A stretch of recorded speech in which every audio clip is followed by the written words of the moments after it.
come up with anything on the how to... Well, I came up with, in terms of practical application, I was doing some research, and I actually came up with a ton of stuff. Unfortunately, for me, and maybe for us, I kind of did double duty, and I researched a lot of the COVID contradictions.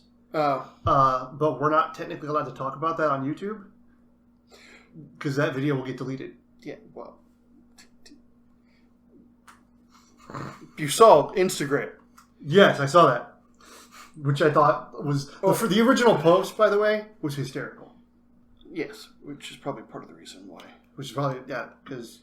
But no, it said COVID, so they're like, people will die because of this. Now, I want you to notice, when I posted the fact that they censored, they did it again. Like, they did that, the same post that you posted about them posting, they censored. Or, well, they tagged it. Yes. That's... Wow.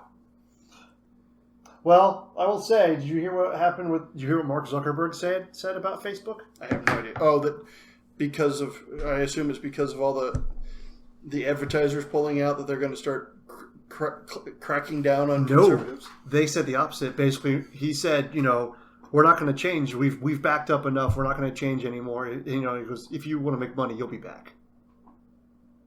Which is hilarious because last I checked, Facebook is like 50% of all ad space online. Yeah, but has...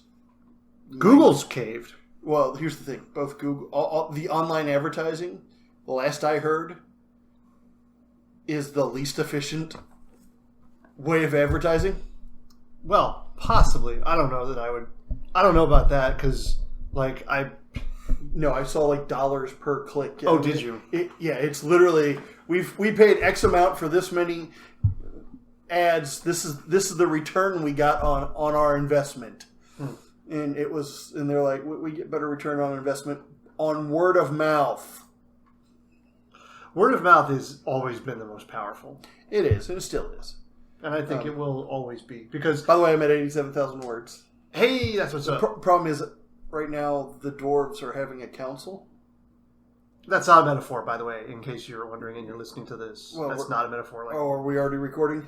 Yeah. Oh. We've been recording since, I don't know when. Oh. I just pushed the button. I don't know what happens after that. Okay. But, so they're having a council and trying to figure out what to do about things. And the problem is, it's vital. It has to happen. But it bores me. I don't... See, I have the opposite problem. I love councils and conversations, with big-name, high-level characters. And so I will obviously not go shy of boring people with those. Well, okay, but here's the problem. What the dwarves are talking about is all stuff the reader already knows. Oh, that's not good. So I can't do a... Show don't or tell don't show. Show don't tell. Tell don't show is the opposite. I have to do a little show hey, look, he's talking, but then I have to just sort of go, and they discuss this. Moving on. Well, the biggest thing that I have done that's helped me that I got from some writer's website one time where they give specific examples from these big books or whatever, these magic series or whatever. Basically, they showed how what the audience is looking for is not a summary of what's already happened. They're looking for the reaction of characters who have just found out. Right. So, if Dwarf King up here or High Elf Lord up here is just hearing this information, and I say and Ladragon, Lord of the Forest, told the king all that he knew, and then but then the reader's oh, so now what's the king going to say? And then that's what you focus on. Yeah, and that's kind of the route I'm going, but even then, I'm not entirely sure what the dwarves are going to do. Well, there's troops in the Westhold, which is traditional dwarfish land, even if there are a good chunk of humans there. It's not technically ruled by them currently, but it's that ancestry. Right.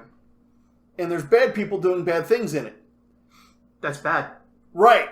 So do the dwarves send troops out to fight the bad people doing bad things? Or do they wait, knowing that the bad people are coming their way? I don't think dwarves would wait for that. I feel like dwarves would, like... There ain't no mountain. Like, if you live in a mountain that you can seal up... That's true. And dwarves would do that, too. There's an awful lot... I guess it would depend on their culture at the time. Because I know a lot of, like, time periods in, like, even Lord of the Rings, that universe, like... You okay? You stick to your chair for some reason. That's weird. It is. But anyway, yeah. But, yeah, so I don't know how that's going to go yet. So, yeah. Because really, in some ways, it's inconsequential because of what comes later. But we'll see. So 87,000 words and counting on the novel. It's getting to the point where I've almost made the phone call for the artist to set that up. That's actually pretty cool. I'm looking forward to it. I am too, because apparently he is pretty good at what he does, not just visually. We don't. Jeff Brown Graphics. Okay. He's done it for a lot of books that have ended up on the Amazon bestseller list. So, and he's a Christian, at least of some sort. Seeing as how he met his wife on a Christian missionary trip. That's always the best place to meet a Christian wife. Yeah, I would argue. So maybe that's what I need to do is quit teaching and go be a missionary to like Zimbabwe or something. Yeah, I'm certain. Nicaragua. I'm certain the kids would love that. The kid, they would want you to, honestly, they would want you to take them with you. I always say, and there's a lot of parents that would be upset if I left too. All right, so truth. Yeah. How to tell what is a truth from a lie. Were you recording the part about when I said that it's tough to determine? No, I didn't record till after I dried the dishes.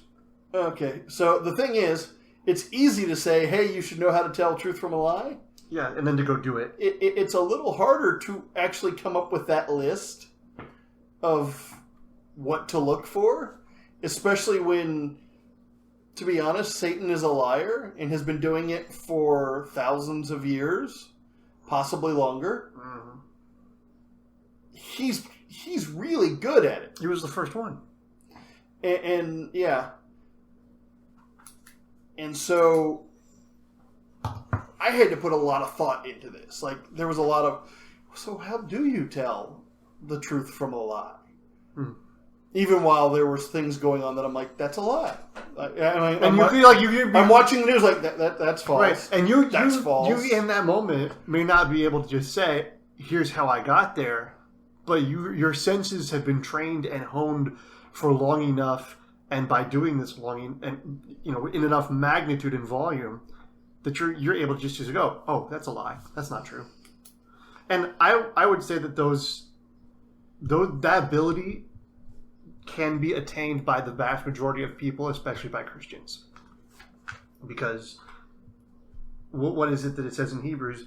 We grow in maturity as believers by having our powers of discernment trained by constant practice to distinguish good from evil.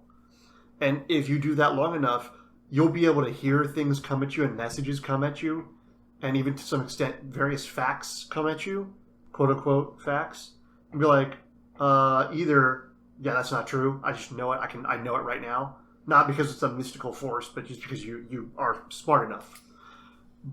But also, you can detect when something may or may not be right or needs investigation, and you're like, I can't take that on face value from you just saying it there. I need to investigate that. And I would argue that if you've never trained your powers of discernment like that to be able to do that, you should be skeptical of everything initially. Yeah, especially now. Oh yeah, right now, I think is the worst possible time to be trying to learn how to tell the truth from a lie. I was going to say be on the internet, but well, that too. Basically, yeah. So, on one hand, I came up with a list of like 10 or 11 things, when really I can probably pare that down to 5. Okay. 5 things to look for pretty much all the time. And sadly, this includes your teachers, including me. I'm not always right. I can usually back up what I'm saying, but you know how it works. Yeah. So what'd you have? What are the 5? Well, the first thing is, if someone says something, run it through the filter of, does it fit with your experience or what you see? So if I tell you the sky's pink, and you can look out the window and it's obviously not pink, that's a lie. It means I need to beat you some more. Right. But now, it also is experience. If someone tells you they caught a shark in the Great Miami River, now this kind of goes later too, but certainly if you have spent a lot of time around the Great Miami River, you should know that if that's not outright a lie, that's a once in a lifetime. Somebody bought one somewhere, dumped it in. Right. So you are part of a magical string of fate. Yes. So obviously, if you're like 12, 13, 14, even 18, the experience you have to draw from to say that's truth, that's lie, is somewhat less. I would also argue today, somehow in spite of the vastness of the information at our fingertips, it's even more so limited because we're also, and I hate to use this word, but we're also privileged where we come from, that like there were people, there are 18-year-olds that like don't know what life is like outside their parents' house. Well, I would argue there's 25-year-olds that don't know what it's like. That's fair. But like they never had to get a job. They went to college, but we all know how close to reality that actually is. Right. Like it's they're that stereotypical person living in their parents' basement who's like, oh yeah, I know what the world's like. I watch YouTube.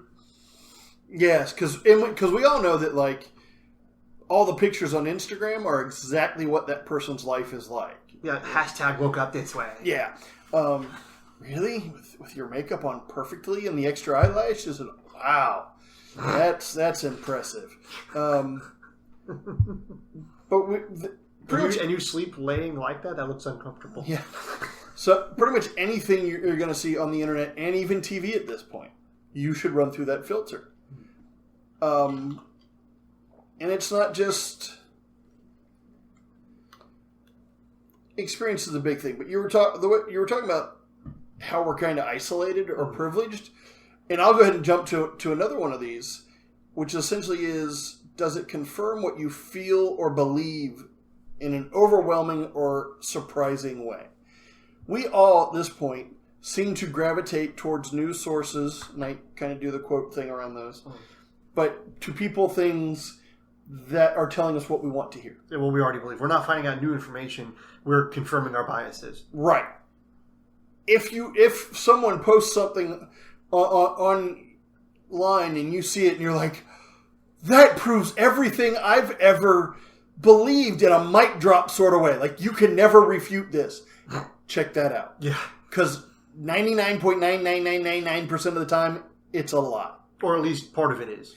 Well, that's a different point. But yes, if it is absolutely surprising to you, like, oh, I can't believe that, check it out. Now, to be fair, again, if you're younger, there's going to be more things that are like, oh, that's amazing, I didn't know, than there is for when you get to be my age.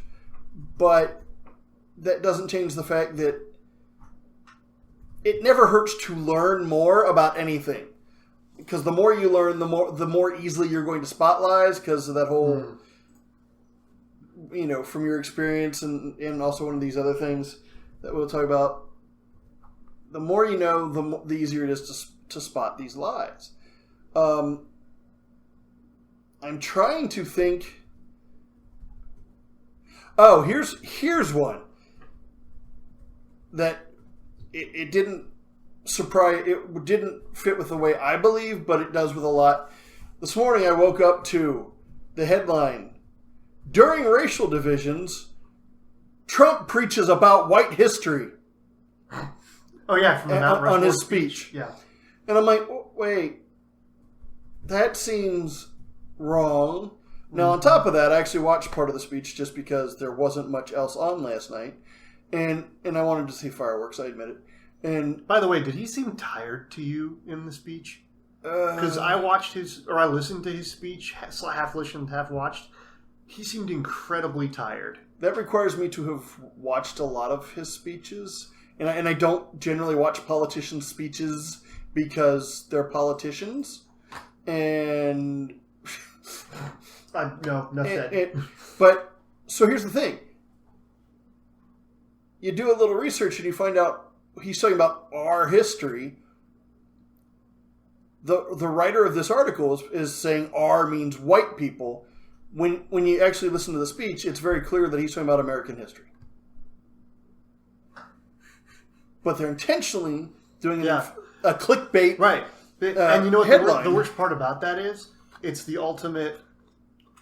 Didn't listen to the context of what he said, because he said every race, every religion, every creed. Like, it's almost like at this point among like the Republicans, it's almost a talking point. Every race, religion, and creed. Right. Because they truly are saying, we want everyone to share in this dream. So the division isn't along racial lines, it's along ideological lines. But, yes, it is very much. But, so I saw it and I'm like, wait, that... So if you see that and you're like, see, I knew he was a racist and a white supremacist. Stop. Mm-hmm. Read the article, maybe look up his speech. And this goes, if you're on the other side of the aisle and you hear somebody, because the press tends to do the opposite. Oh, see, this candidate, whatever, said this to against his own supporters. Okay. Read the article and read the article. And here's the problem. There are so few people actually reading the articles nowadays that they don't read them enough to know. Like, there are plenty of these articles that I've read that don't have any sources. Yeah. They have no sources. They don't even quote the person they're claiming said this thing. They don't actually provide the quote that they claim more to than have. That, the press has learned that they can just lie and in the headline, and that will get tweeted, shared, etc., all around the world. And then they can go back later and go, oh, we were wrong. Did I tell you about what that one lady at my work said? No. About Hobby Lobby? No. Okay, so I'm not making any of this up. This is probably one of the most atrocious examples of this I've ever seen in my life. Personally, I mean. So I'm sitting in the break room, and one of my coworkers, she kind of just blurts out, "You see, this is why I don't shop at Hobby Lobby." And I was like, "What are you talking about?" She goes, "The CEO of Hobby Lobby says it's his God-given right to own slaves. Why would I ever shop there?" And like you said, the truth detector in my head's like, that's a lie. So I looked at it, I was like, who said that? Like, what source is that? And she goes, Facebook. I was like, but like, who on Facebook said it? Let's get a little deeper. Right. Well, no, but then she said, it's Facebook. Facebook said it. I said, Facebook doesn't say anything. It's people on Facebook. So like, who on Facebook said it? And she was like, I don't, it's on here. I said, right. Who said that? Whose post is it? And she's like, it's the New York Times. I said, well, first of all, that's how you know it's garbage. Yes. But then I looked at her phone. It wasn't the New York Times. It was the Onion. She didn't know the Onion was satire. And the reason she thought the New York Times was the one saying it was because there was an ad for it on the page that she was looking at. Genius. Sheer genius. I'm looking at this, and I'm looking at her, and I'm reading the article in the Onion. I'm like, you realize the Onion is satire? And she was like, since when? I was like, when was it founded? Yeah, I see people share Babylon Bee stuff, and I'm like... As though it's real? Yeah, and I'm like... Oh, my word. Like, but that woman gets to vote. Like, yes. I know that's like we say that as a punchline nowadays, but like, seriously, that woman gets to vote. Who do you think she's voting for the next election? Not anyone good ever. Because she doesn't know who anyone good is. Right. She probably doesn't even know who they are. I mean, Jesus could be on the ballot and she wouldn't know because the Onion didn't mention him. And,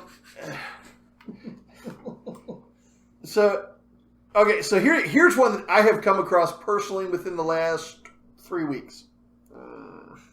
Does it fit with what you know? So not just your experiences that you've been out and you've been, because I'm kind of drawing a kind of a shady line between experience and know. Experience is stuff that you have actually experienced, like you have been there face to face. Right. Knowledge is facts that you know and read somewhere. Yes. To put it in the old context of how people learn, some people can learn by reading, some people can learn by watching, some people have to pee on the electric fence for themselves. Peeing on the electric fence is the experience part. Seeing is seeing. Right. Seeing the video of them peeing on the electric fence is the knowledge. Well, no. I would say knowing that electric current likes water or liquid, and liquid is conductive, and that's what urine is. So if you pee on the fence, it may or may not, because there are some people out there that still claim that it's a myth that can happen. And I'm not going to go try it to find out. Speaking of peeing on the fence, if you're on Twitter, you need to... Well, you're not on Twitter because you got banned.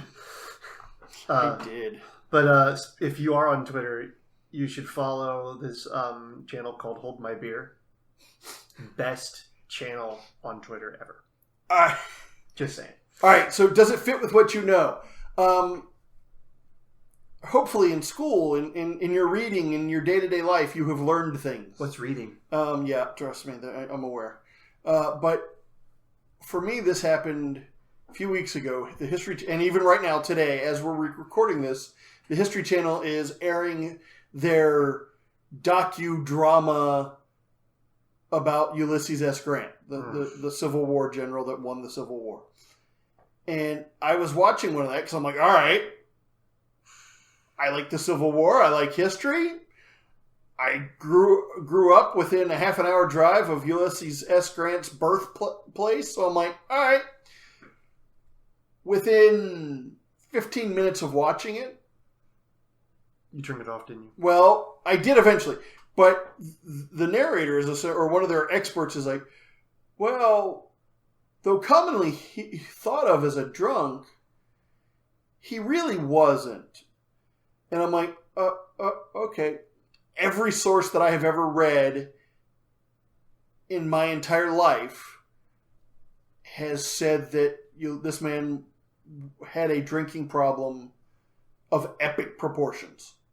Even once he became president, that booze and he were very good friends. Probably even more so after he became president. And then they go on to say how Grant was a strategic genius. Those are the exact words. Strategic genius. Now, I knew Robert E. Lee was pretty much a strategic genius, but I didn't think that Grant was that much of one. And that's the point. Because I knew he had other generals that were smarter than him in strategy and tactics, but I feel like I'd always heard that he was like the core and the leadership aspect of the army. Well, one of the things that Grant knew, and again, if you go through most sources all the way back to the war, one of the things he understood was the North had way more men than the South did. As a result, strategy was useful, but not an imperative. Not 100% necessary. He could just throw men at the Confederates. Is that why the Civil War went on for as long as it did and had such a high body count? Because they weren't exactly... Well, no, because remember, he didn't become the head general till after the Battle of Gettysburg. Oh, that's right. I keep forgetting about that. So and effectively, the war was over at Gettysburg, just nobody knew it. Right. Or at least nobody admitted it. So... I always thought that Sherman's March was what really ended the war. Because Sherman's March was like the whole scorched earth. It was, but the problem is, after Gettysburg, Lee didn't really have any... Like, he didn't have the troops, he didn't have the manpower. I mean, it was just done. But so, I'm like, all right, here's these two things that aren't just against what I know, but are surprisingly against what I know. Like, at one point they talk about the fact that he's a good horseman. Like, he was a really good horse rider. All right. Okay, fine. Like, maybe true, maybe not. But not either way. It wasn't enough that I was like, wait. So I go online and like Google Grant miniseries,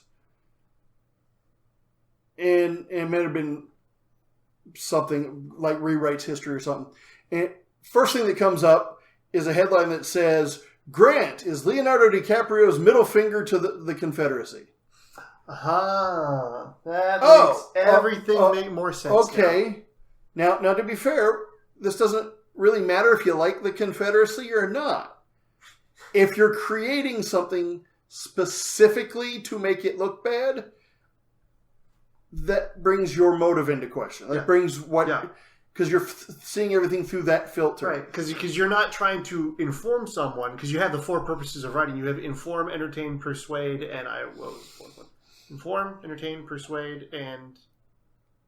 Oh my God. I don't know, but clearly they were going for persuade under the guise of inform. And maybe a little bit for entertain. So, because, again, as a history guy, you have to be truthful about history. That's going to bother me. I'm an English teacher. Well, you have a phone right there. I know. I need to know this. Oh, well, okay. But, so as a history guy, you need My students, if they listen to this, are probably shouting at me right now. Yeah, probably. Well, assuming they paid attention. That's true. So again, you got to tell the truth in history. Good, bad, and ugly. And humans are complicated things, so you can't just lump everybody, So, the next headline I see... Explain. Inform, entertain, persuade, and explain. I don't know how explain and inform differ, but... It's dumb. Okay. So it doesn't need to be a difference. The next headline, I go into the article, and it actually says, this was so-and-so's attempt, I forget who the writer was, to rewrite the history of U.S. Grant. And they portrayed that as a good thing? Yes. See, at this point, I don't even feel bad with saying people want to rewrite history because they're saying we're trying to rewrite history. And by the way, I want to bring that up just briefly. I don't mean to cut you off, but it does not take a lot of paying attention to filter out these lies anymore. It really doesn't. It really doesn't. It doesn't take a whole lot of digging. Because the people themselves that are doing the lying are openly admitting their motives and their tactics. Yeah, pretty much. It drives me absolutely insane. I cannot... I try very, very hard not to be prideful about my level of intellect. Mm-hmm. Because God gave it to me. It's a gift. And there are plenty of other people out there that are as smart or smarter than I am. And every other human life is valued the same as mine. Every other person is as equally valuable in terms of their life as I'm. But not every other person is as smart. I am very frustrated with the number of stupid people around me. And maybe it's because of where I'm at in my life right now. Excuse me? Yeah. Sorry, man. I didn't mean for you to find out this way. No, but I mean, there's another one. Another standard deviation. I was about to say that. Actually, it turns out it's probably 3 because the average American has lost 4 IQ points over the last 20 years. Dang it. It's not because you got smarter, it's because everyone else got stupid. Yeah, pretty much. But no, there was another person. I told my parents about this yesterday. There was another person who basically told me to put my mask on because the governor of Ohio had mandated masks everywhere. I was like, what are you talking about? They said, well, the governor of Ohio passed a law that said that you have to wear a mask everywhere you go now. And come to find out, they thought that the governor was Nan Whaley. They didn't know it was just Dayton. Although Cincinnati, I believe, recently passed those too. And that's not passing a law. Right, they didn't pass a law. And it's not everywhere you go. It's only for specific places that are especially indoors. So literally every word of their sentence was incorrect. Every single word. But they were so unintelligent and so lackluster in their attention to the facts. That's what they thought. They thought that the governor of Ohio was a woman who passed a law. In spite of the fact governors can't do that. Well, let's be honest. At this point, there are a lot of people that can tell you more details about the social lives of various YouTubers and TikTokers than they can tell you about anything actually going on right now. And they might see something flash up on the screen and it gets their emotion like, yeah, that's right! And they never look into it. So obviously, as a teacher, this one with the does it fit with what you know? You should listen to your teachers. You should read books on your own. Go learn stuff. Like I just recently bought a book that is a collection of Booker T. Washington's, we'll call them sermons, to the students of Tuskegee Institute that he gave every Sunday. And if you're listening to that and you don't know what he just said, look it up. You have Google, like the rest of the world. Well, okay, at this point, most of you have heard of Booker T. Washington because of my Black History Month stuff. So if you weren't paying attention to that, then you should. But read on your own. I would argue that reading is the cure to most of these things. Well, what was it that I told I don't know if you told it to me and I told it to the kids, or I don't know what it was, but like I said to them one day, it's like, do you all want to be rich? And of course they're like, yes, I want to be rich. Like, no, because you're like, who's in favor of poverty? Yeah. And nobody's like, yeah, I want to be poor. That's one of those things I love. We stand against poverty. Like, yeah, like literally everyone else does. Yeah. How courageous. But no. No one is saying, we need more poor people. Right? In fact, I should be one of them. You know what? We just, there's just too many people living in houses and not under the underpass. So we need to change it. Nobody says that. No one does. Except in their secret Marxist cult meetings. Well, they want all the rich people in the overpass. Probably. Well, yeah. But no, I asked them who wants to be rich. And of course they were all like, yes. And I said, okay, what do you think is the most common feature of almost every rich person who lives in a nice house? Every single one of them. They all said, well, no, it wasn't just two parents. Because No. What? Keep going. But they were like, well, they have a lot of money. Okay, that's part of the definition. Go further. Yes, they have a lot of money. That's obvious. They're rich. What is that got them there? And they're like, well, they all have 2 cars. No. They all have a 3-story house. No. They all have they people work for them. No. Every single one of them has some kind of personal library. Well, when I held up the 2 fingers, whether it's physical or digital, they have a personal library of books that have meant something to them. And if they haven't read them, the book still means something because they understand the value of knowledge. Yes, I just read somewhere that the average millionaire reads 2 books. I think it's a week. That doesn't surprise me at all. Because how else do you get smart? Like I do every at the beginning of every year I did a lesson on the 4 language arts: reading, writing, speaking, and listening. And of course, there's 2 others in there, but we don't care about them. Viewing and visually representing. That's just if you want to paint pictures, which is fine, but it's not. But not really language. No. But no, and I said, out of all of these, which one do you think is the most important? They're like, well, speaking, because I like talking. No, that's why it's the least important, actually, because you don't know what you're talking about. What's reading is the most important, followed by writing, followed by listening. Actually, if you really want to play semantics, reading and listening are the most important because that's how you take in knowledge. Writing and speaking are how you disseminate knowledge out of you to others. But if you want to access 90% of all human knowledge that is available to you, you have to read. And I don't believe, personally, it is a coincidence that God wrote the Bible as a book.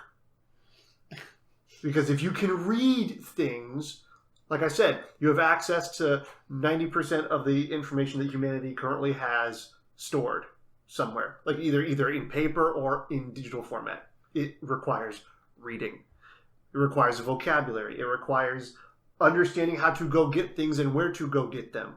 The amount of knowledge at your fingertips that you have because you are able to read, especially in this country, especially with how our educational system is structured, there is no excuse that I can think of to any competent, intelligent person who is not somehow mentally challenged to finding out the information they need to know.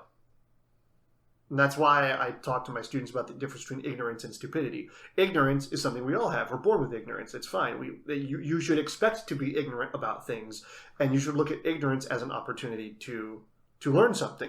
Stupidity is when you are supposed to know something and you, of responsibility, ought to know something, but you have been too lazy to go get that information and you don't care to know it and you don't care to go get it. That's when stupidity comes into play. So ignorance is something that you have, but stupidity is your choice. And whenever I explain this concept to them, every single student ever, even the ones that hate me, are all like, yeah, that makes sense. Well, it's funny because just yesterday, I came across this little tidbit. Ben Carson, who is currently the Secretary of Health and Human Services. HHS. He is also one of the most world-renowned brain surgeons ever. Woo, yes. He was raised in poverty by an illiterate single mother with only a third-grade education who got married at the age of 13 years old. Wait, she got married at 13? She got married at 13 years old. That's messed up. She forced him to read 2 books per week as long as he was in her house. Good for her. She used a library card in a library to raise a brain surgeon. Not only that, but again, the most renowned.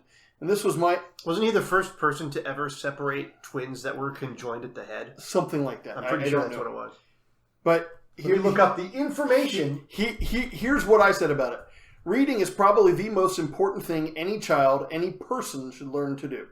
History, science, math, mechanics, astronomy, all of it you can learn if you know how to read and read well. Not so much if you're He's not Health and Human Services. He is Secretary of Housing and Urban Development. Yeah.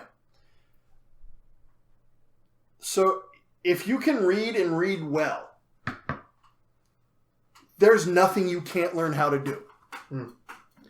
Doesn't matter if you have a teacher or not. Get a book, read it. From the other side of the aisle, Barack Obama, single mom. His dad was an absentee deadbeat. Yeah.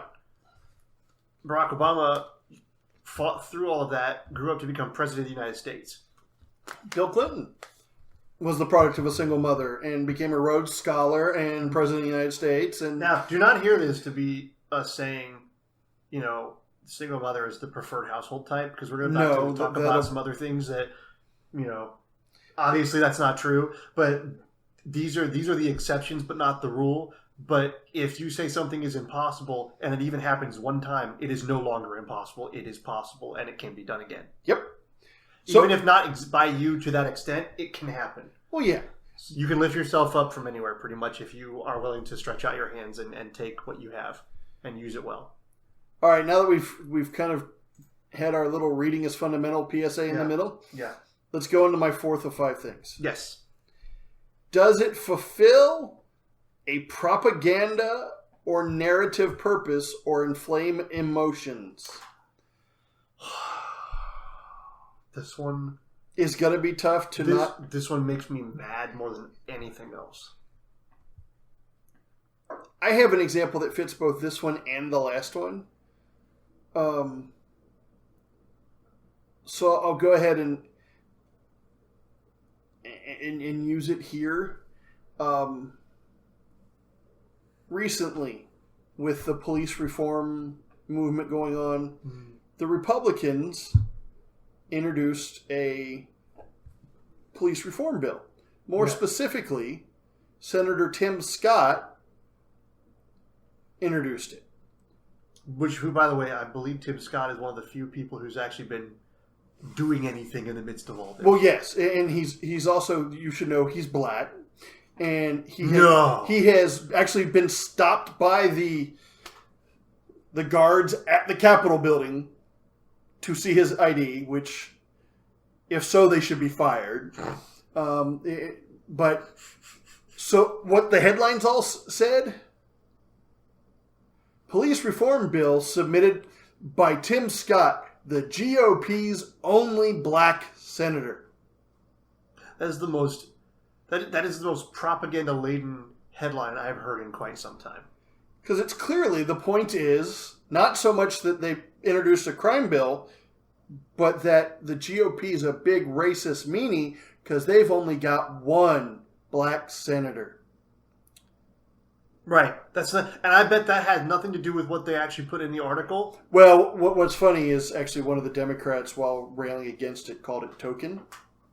Oh. And and it wasn't until later that after Tim Scott blew up at him, you're gonna refer to anything involving black people or what a black man has done as a token? Is that really where you want to go, white guy? Yeah. And it wasn't until later that the guy was like, "Yeah, you're right." Oops. Never mind. But here's the deal: do you want to take a wild guess how many black senators the Democrats have? I feel like I could get this in 2 guesses, and the first one would be right. Possibly. 0. No. Wait, this is senators, right? Yes. They have more.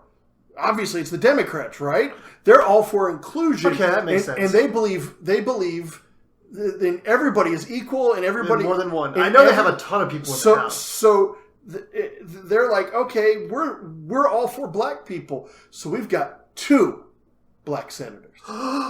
They have double? Holy yes, crap. Out of 40-some, they have 2. Wow, what representation. Yeah. And by the way, don't get me wrong. I don't give a crap about representation, honestly. And I know that's controversial. I really don't give a crap about representation. But if you do, and this is your platform, how dare you? Exactly. How dare you not have that? At this point, one of the things I find interesting is there are 6 black Republicans in the city of Baltimore that all won their primaries last week. In Democrat Baltimore, 6 black Republicans are all going on the ballot on different races in that city. And did you hear a peep about that in the news? No, because they're not Democrats. Right. And the media is biased. Which, by the way, is that your example, by the way? Well, that is my example because I got one too. Because the point there is to inflame your emotions and fit the propaganda that the GOP just hates black people. Okay, I'm going to be upfront with you. There's a record number of black Republicans running for office around the country this year. If the Republicans really were the party of white supremacy, as some on the Democrat side want it to be, why are there so many black people running on white supremacy? Yeah. That's not a thing. I follow quite a few political activists on Twitter from both sides. The vast majority of the black activists are on the Republican side. And in fact, they're the ones who are pointing out the racism of their opponents. And I'm not talking about racism as oh, he microaggressed me, he looked at me sideways, oh, he didn't he didn't hug me the right way, he chewed weirdly in front of me. I'm not talking about that. I'm talking about actual racial slurs that are hurled at them that I can't say on mic because I'll get banned. Right, or a certain Democrat presidential candidate referring to his, at that point, presidential, when he was running as bright, clean, articulate. It's a storybook. Or oh my word. Or saying that poor kids were every bit as bright and capable as white kids. To be clear, if any of you are wondering, that means he thinks that all poor kids are black. Well, that's what Bernie Sanders said. He's white people don't know what it's like to be poor. He literally said that in one of the Democratic debates. So, if whatever... This actually goes back to the newspaper article about Trump's speech last night.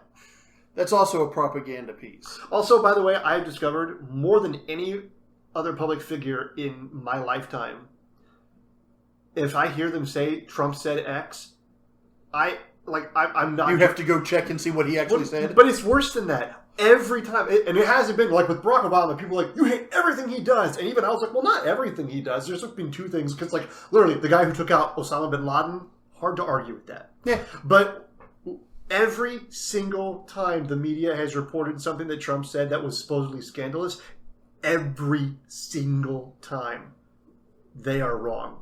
And so people ask me, why do you support Trump? If nothing else, it's because they lie about him so incredibly much. Whether he's the smartest or best option at this point, he's the figurehead. He is, whether we like it or not. And I personally could pick out several better figurehead candidates if I were choosing.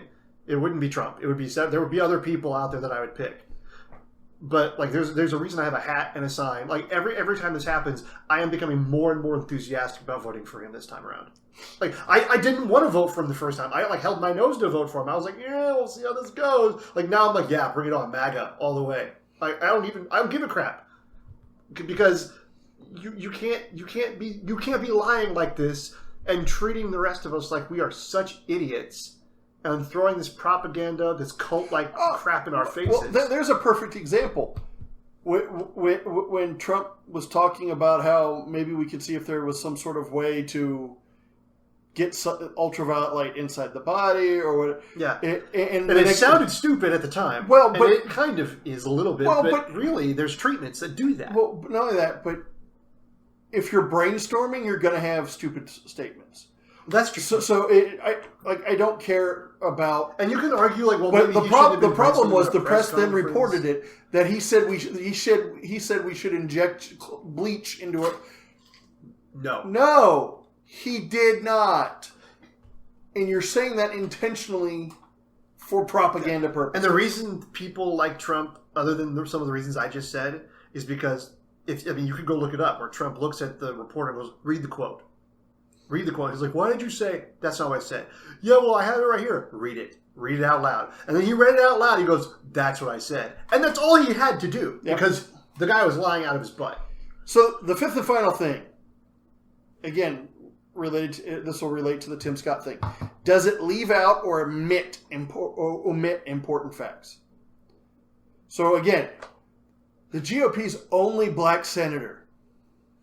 First of all, that's irrelevant. It is 100%.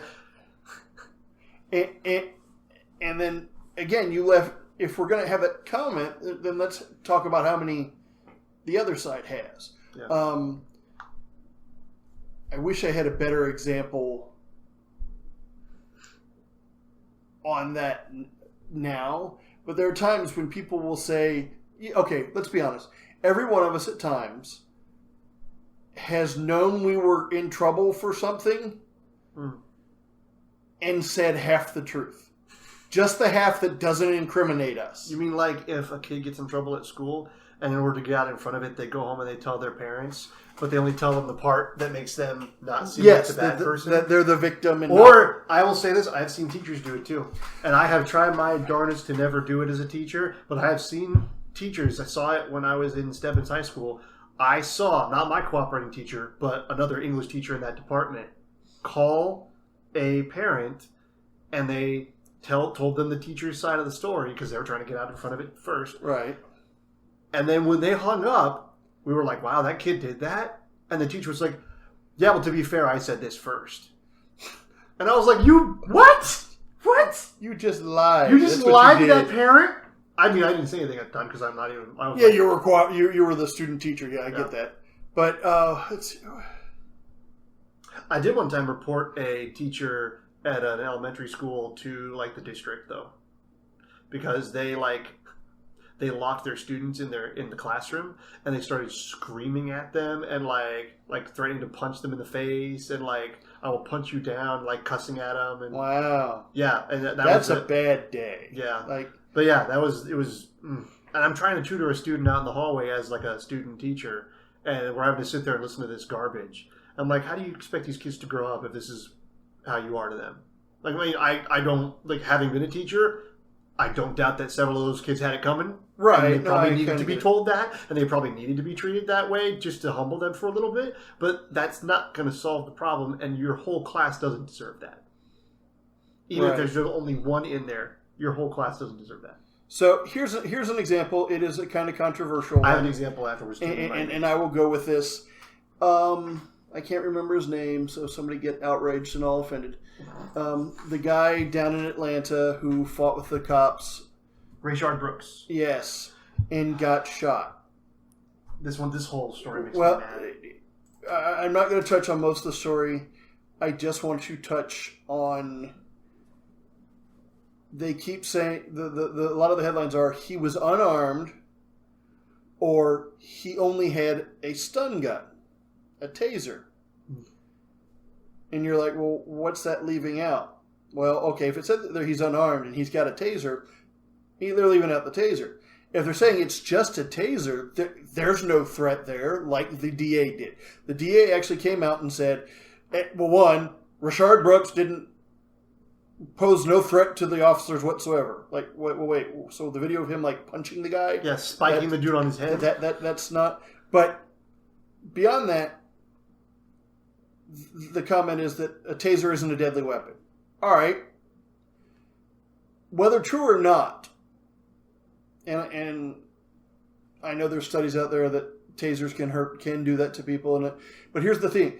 A week earlier, the same DA charged 2 cops with assault with a deadly weapon for using a taser on someone. He said verbatim, a taser under Georgia law is considered a deadly weapon. So the fact you're leaving out that's important is that under Georgia law, tasers are a deadly weapon. Yeah, and so therefore he was armed and dangerous. Yes. Now, there's a lot of other things we can argue on that one. It gets better though, because the DA, in the same speech where he was criticizing the officer who shot Rayshard Brooks, said that he kicked him while he was down, which, by the way, is an outright lie. He did not kick him. Yes, there's actually video out there. But he said that the reason that was so egregious is because his shoe was considered a lethal weapon. I'm not making that up. His shoe was considered more of a lethal weapon than the taser that Rayshard Brooks pointed at the officers. Yeah. I mean, I got a big shoe, but I mean, I guess if I'm in it, it becomes somewhat more lethal, but I always wanted one of those shoes that, like, the knife pokes out if you, like, tap your heels or something. Yeah. I'd get arrested for that, though. But what was your example? So there's an article from The Guardian. I don't know if you're aware, but on, I believe, the 24th of June, California, the California Congress had a very important vote. And the Guardian article, and this is the Congress for the whole state of California, where they are voting to amend the California Constitution. And so the Guardian talks about how it was when was it published? I believe, I don't know. It was, it was the 24th, so like right before it happened. He said the California Congress is weighing overturning the 24-year ban on affirmative action. So the way, and if you read the article, the way this is all portrayed is that California has banned any sort of affirmative action in hiring for 24 years. Which is true, it has. Yes. And so they're saying they need to overturn this. And there's a bunch of other media articles out there when I look this up of like how California is going to repeal the ban on affirmative action. And they did, by the way. They did. Here's what happened, though. This ban on affirmative action is the California constitutional civil rights provision. Yes. So what they did was they struck through... They didn't actually amend the California Constitution. They didn't amend it in terms of like adding more on that says we are now allowed to use affirmative action. Yeah. They struck through the words, like they struck it from their Constitution saying the state shall not discriminate against or grant any preferential treatment to any individual or group on the basis of race, sex, color, ethnicity, or national origin. So like basically they voted to take those words out of their Constitution, which means if you are in the state of California, the state is now allowed to discriminate or grant preferential treatment to you based on your race, sex, color, ethnicity, or national origin.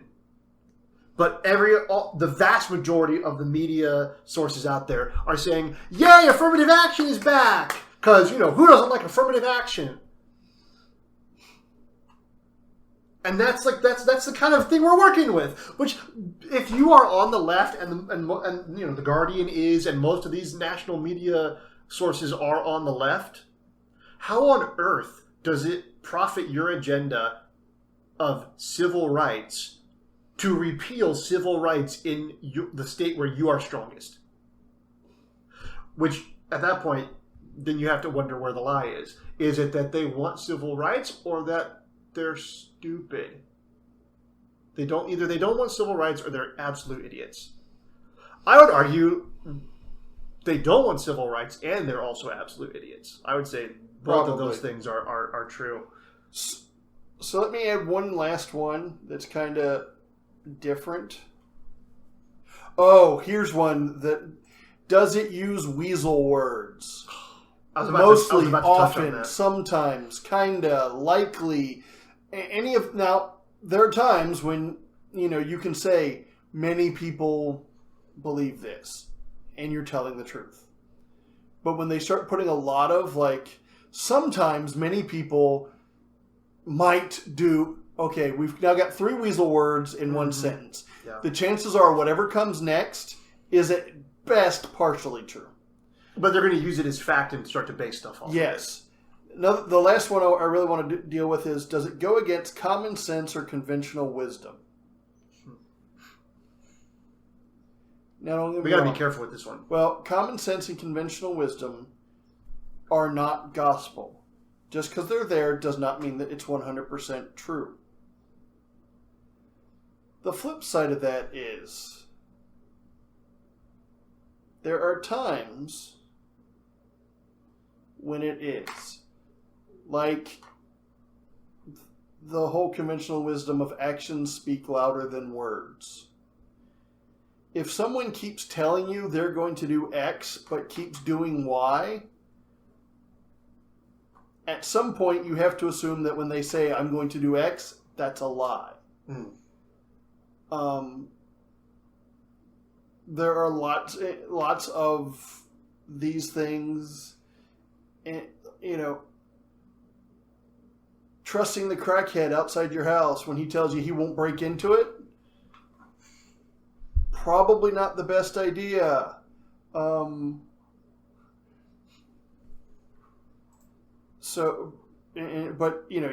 you have to, okay, is what they're telling me clearly, does it go against conventional wisdom? Well, I guess that's sort of an experience or a C sort of thing. So, all right, you got anything else? I do have one thing. It's personal pet peeve in journalism when I read it. I showed a little bit of this to my students when I was doing current event stuff with them.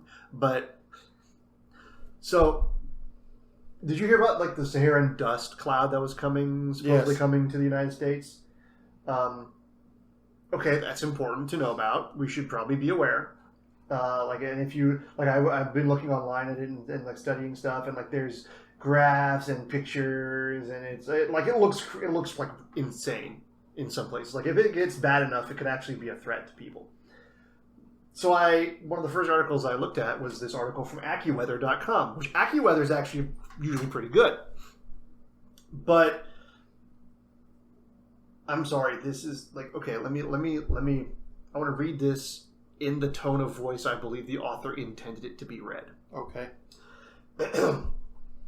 The dust-choked sky over southern Marijuana left no hint of the blue sky far above the region.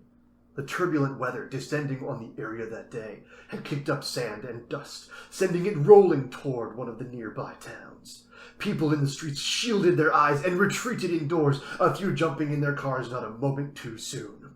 A hazy red twilight took over the area as the dust thickened, car headlights soon becoming the only source of light. Within just a few seconds, the day had turned into night. The wet season had begun, bringing with it one of the 2 dust seasons that the West African nation, along with the others of the region, face annually. That is... I hate that style of journalism. That is some overwrought... You don't want to be a journalist. You want to write fiction. Well, I would argue the vast majority of journalists at this point actually want to be fiction writers. I think they are. They just aren't good enough to actually get it done. But that's actually a fantastic description. That's actually if you're looking for setting the tone, getting the emotional the tension in there. The tone of that, it's actually pretty good.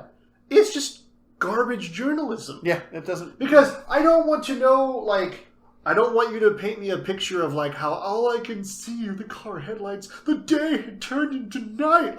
I don't care. Yeah, Tell me if it's coming to my state. I was tempted to look up some intense action music, and they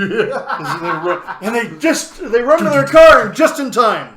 And you see the dust cloud rolling down the road behind them. But yeah, that's ridiculous.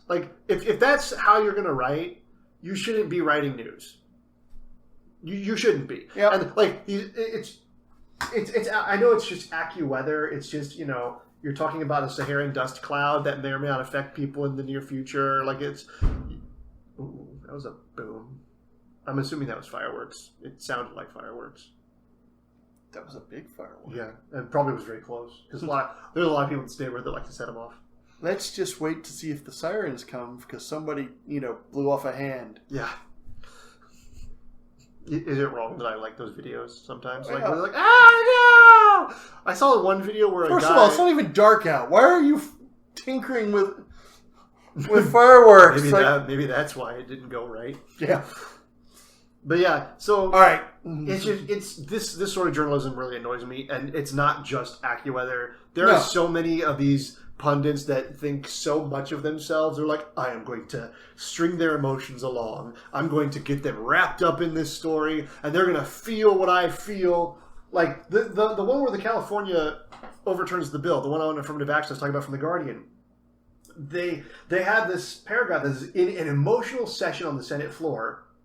Already not a great line to start a paragraph within this article because it's all emotion now. Right. Numerous lawmakers. Stephen Bradford, a Democrat from Los Angeles, who is black, I'm glad we had to clear that up, challenged his white counterparts to count the times they've entered a room in which they were the only members of their race. Quote, I know about discrimination. I live it every day. We live it in this building. Shut up. Yeah. Shut up. This is stupid. You get paid thousands upon thousands of dollars a year. You make more money than I will probably ever make. Don't talk to me about my privilege. This is why, remember, I got mad last time we had this conversation. I was getting really upset because you do not get to come to me and tell me, like when I was in college, this is what they would tell me. No, you're white. You're not part of the working class. No, you're white. You have privilege that these people don't have. Okay, don't tell me when I'm working my way as a janitor cleaning toilets to pay my way through college that I'm not part of the working class because I'm white and I have all of this privilege over Serena Williams, who could sit in her seat who sit in the chair for the rest of her life and never work again and be 10 times better off than I will ever be. You know how you know you're in the working class? When you're working to go to class. That's funny. But yeah, I was just that's the mindset. It's probably a different 100% emotion. It's probably a different podcast, though. Oh yeah, and we have to have it at some point because I'm going to go crazy because I understand. I'm losing my mind. But this whole thing is just all of these emotions are around this topic and pretty much like I know this is the most recent topic that the media has latched onto, and there seem to be and I feel like this is probably the most emotionally driven situation we've had in this country for quite some time. It feels like it anyway, at least in my lifetime. And I hear a lot of people who are like 2-3 times my age saying the same thing. They can't remember, like the last time I remember hearing from this like really old guy who said like the last time he remembers anything like this was the civil rights movement with the riots. Right. All right. So yeah, it's the emotion is such a water. Emotion is such a fraught. Just grab it. Whatever. It'll go in a bottle. Well, it's in the fridge. What do you mean it's in the fridge? I don't know. Get a cup out of the... Let's just wrap it up. Okay, yeah. But no, yeah, like this is such emotional instability and like emotional compromise, I feel like, is one of the biggest barriers right now to actually finding out what is true. I feel like if you are so emotional that you can hear any piece of possible information, like if there is any tenet of what you believe in your life that you are so emotionally attached to that if someone challenges it with any sort of sensible question or comment and challenges you to prove it or back it up, if there's anything in your life that you believe like that, you need to sit down right away and reevaluate. Like even me, like I will say as a Christian, if someone says, "Yeah, but is Jesus really the Son of God?" Like there will be that moment of like emotional flare up, like, "Excuse me, how dare you say that?" And especially for Christians or people who claim to be Christians who say stuff like that, I get very annoyed and upset with them. But I can't stay there. Like that's not that emotion shouldn't be my driving force of action, and it shouldn't be my response. It might drive me to respond, but the emotion itself is not the valid response. The emotion itself should drive me to say, well, I will defend this, but in order to defend it properly, I need to go do my legwork. I need to go do my research. Right. Do I believe Jesus Christ is the Son of God because I know it, because I believe it, or just because my parents told me, because my pastor told me, because someone told me somewhere and it felt right? Right. I believe you should believe Jesus is the Son of God, but if you only believe it because I'm the one telling you, try again. Yeah. Do better. And I would argue that's anything. If just because I or someone else you respect tells you X, doesn't mean X is true. Yeah. Because we all have our own agendas at times. Mm. And as much as we can try to filter them out, that doesn't mean they're going to be. But all right. Yep. I want to sit in a comfy chair, not the kitchen table chair. Kitchen table. Okay. Well, yeah, we will save. I really feel like next episode, yes, should deal with current lies that are being out there that are probably a little more controversial. I'm not gonna mince meat more. Like I'm diving into Black Lives Matter next episode, whether we talk about it together or not. But I've got stuff I have to talk about and say. So I will be as intellectually honest as I can possibly be. I would say look up Vodi Bakum. Oh yes. He's an interesting. I like him. He's an interesting guy. He was a pastor somewhere in the South, and it got so bad for him that he had to go head a seminary over in Africa. Oh, by the way, he's a black guy, but was called a white supremacist because reasons. Right. But we can go into that later. All right. We end every episode with scripture, so. Any scriptures on your mind that apply to this? Because I haven't looked any up for. I'm going to be honest. I haven't looked one up for today. But I feel like there should be plenty that we can think of. I was about to say, "You shall know the truth, and the truth shall set you free," but that's a total cop out. We'll go with 1 Peter 3:10 and 11. For whoever would love life and see good days must keep their tongue from evil and their lips from deceitful speech. They must turn from evil and do good. They must seek peace and pursue it. Now, there's the less classy one that is Proverbs 13:5. The righteous hate what is false, but the wicked make themselves a stench and bring shame on themselves. If you ever had a little baby brother or sister that made boo-boo in their diaper, that's the stench it's talking about. That doesn't smell good. No. We'll end with that. Yes. We'll end with the diapers. All right. We will. Speaking of diapers, we will be talking about Black Lives Matter in the next episode. Okay. Sorry, I had to. All right. See you guys next time. Bye. Bye. Did we get a lot of views in the last one, by the way?